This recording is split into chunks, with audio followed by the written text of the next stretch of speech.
quick and easy way to dress up your fireplace is adding tile around the opening if it's not already there. And you're going to need some supplies if you don't already have them. This job becomes a lot easier and simpler if you've tiled before. I'd already tiled a couple times before, so I had some leftover mortar. I had a trowel, wet tile saw, tile spacers, all those extras.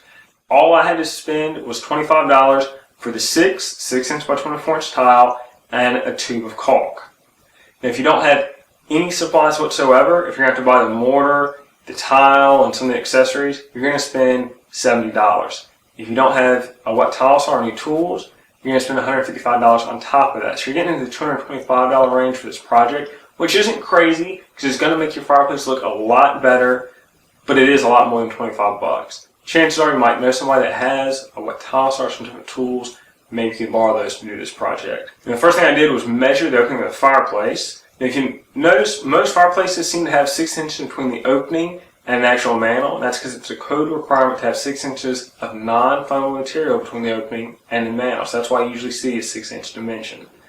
Measure your height, measure your width, make sure you cut your tile to the right size, and double check it. It's a lot easier to double check your dimension before you're actually trying to mortar this tile to the brick, because once you reach that point, it's the point of no return. Now, when you're installing the tile, you need something to hold this horizontal row of tile up, because if you just put mortar on it and stick to the wall, it's gonna want to slide. So I took a 3/4 inch piece of plywood and I used these bar clamps. And what I did, I screwed the handle all the way in, unscrew these handles, and it's gonna tension the plywood against the piece of steel that forms the lintel of your fireplace. And that way that tile can rest right on top there. I just put tile spacers right in there. When you're using your wet tile saw, use that fence to your advantage. You want to describe a line on the tile where you need to cut. And if it's right here, line that fence up, line it up with your blade. Take into account the width of the blade, because that is going to change your dimension a little bit. And then just slowly push that tile. You don't have to push super fast or super hard. Go slow, because if you try to go too fast, it could chip the tile once it gets to the end of the cut. The water's going to be slinging at you. This guard helps a little bit, but you're still going to get wet. Your mortar comes in a 25-pound bag. Your polymer additive comes in a 2-gallon bucket. Now, the directions on your mortar are going to say mix the entire bag with an entire jug of polymer additive. But you don't need 25 pounds of mortar for this job. You need 4 pounds. So just do a little bit of math. If you scale it down, 2 pounds of mortar requires about 1 cup of polymer additive. Now, once you mix it, it may be a little dry, maybe a little wet, but that is a good rule of thumb. And again, I used 4 pounds of mortar. I mixed 2 pounds and then 2 more pounds. I didn't want to mix too much.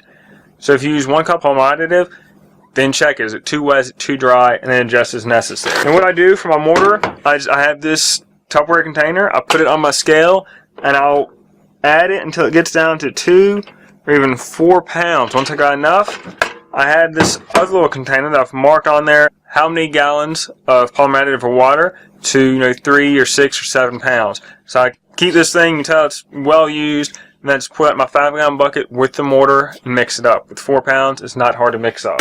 When you're mortaring, just get a little bit of mortar on your trowel, just a little bit right here, as much as you can get on there, because it's going to want to slide off. Just scoop it, get it on there, and just apply it to your tile. These 1/4-inch grooves give you a good idea of how much to put on there. If you just scrape it like that, you'll have nice, neat rows of mortar on the back. And you want to cover that tile completely in mortar. You don't want any bare places of the tile showing.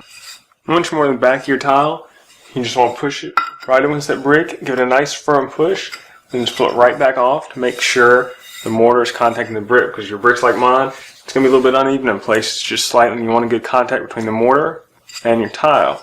And once you mortar it again, and make sure you fill it in those low spots, push on again, get a nice firm push, just kind of give it a little bit of a twist. Give it a little bit of a twist to get it to lock into place. Once your mortar's dried for at least 1 day, preferably 2, you can caulk it.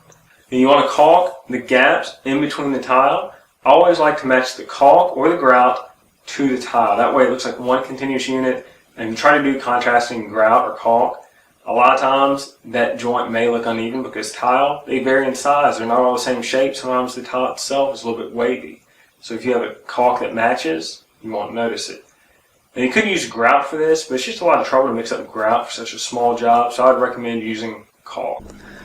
I recommend putting in tile spacers when you're tiling. You have little legs on them, you put them right in between, You can just push those tiles together tight, and then once the mortar's dry, because you're going to use tile spacers when you're mortaring, once the mortar's dry, you can pull those tile spacers out, and you'll just run a caulk bead right down that line. Now, even if you wanted to butt the tile like that, you can see the edges of most tile are beveled, so you're still going to have a little bit of gap. So even if you butt it, you're still going to add a little bit of caulk. So you might as well use some joint spacers so that the tile have room to expand. It's not going to expand a lot, but it will expand a little bit. Once I caulk, I like to use just a gift card, scrape away any excess caulk as much as I can.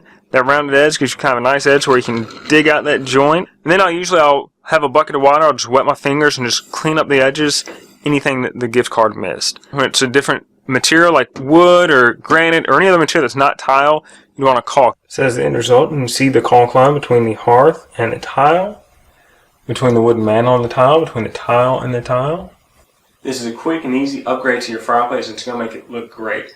Now, I installed this mantle a couple years ago, and I left the brick, and I thought that's going to look fine, but it just bugged me. It never looked right. Once I installed that, it made the mantle look like one complete unit instead of this thing that's just pasted onto the front of the brick.